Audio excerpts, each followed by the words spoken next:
Digital twin is a virtual representation of an aerospace vehicle that uses computational models to make predictions about that vehicle in the future. We don't want to be in a situation where we have an aerospace vehicle that we need to apply some maintenance or replace some parts when it's too late.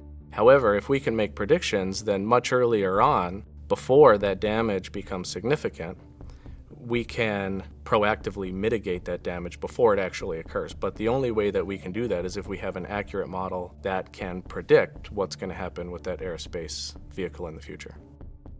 We model as precisely as possible the as-built aerospace vehicle. As the airplane comes off the assembly line, it gets digitized in the computer. And essentially, after each flight, the digital twin model will gather that information that was taken as its physical twin flew and update its state to try to mimic as closely as possible its physical twin. As the aircraft or spacecraft runs through its missions during its life, the digital twin model will learn about how that particular spacecraft or aircraft is being used, and it will apply learning algorithms to determine how it's likely to be used in the future. And the digital twin model will continually get smarter as that aircraft or spacecraft continues to fly its missions. The idea is that we can get to a point where predictions become more accurate, they become faster, because we understand exactly how we can model what's happening and continue that through its entire life cycle.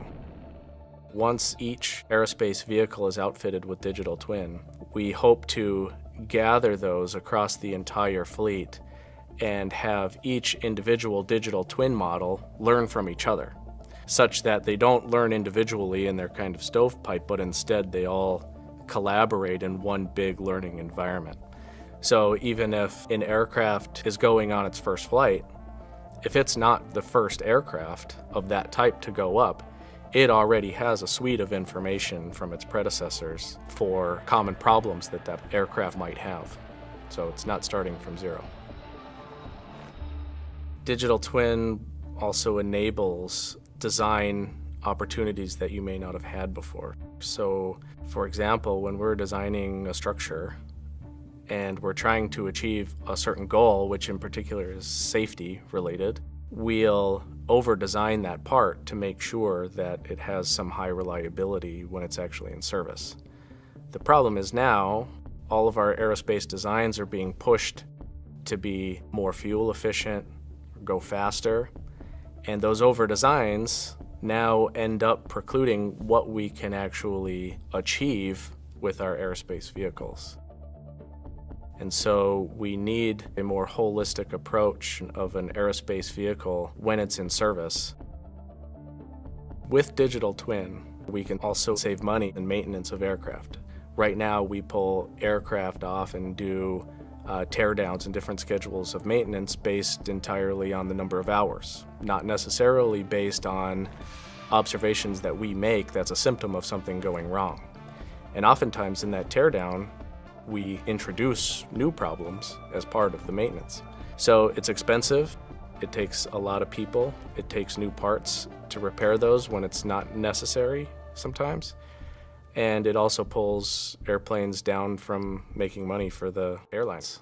So with digital twin, we can pull those aircraft or spacecraft out of their fleet to do maintenance only when it's necessary, or only when we know that there's a problem going on. And the goal is to reduce significantly the amount of time that they're stuck in the shop being fixed and more time in service, and maintain the same safety record that we do now.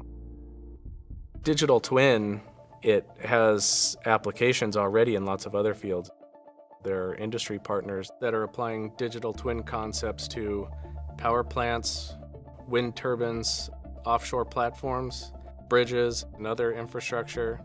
Someday, we'll make a digital twin model of your liver, and we'll know in particular how your liver is responding with respect to everyone else's.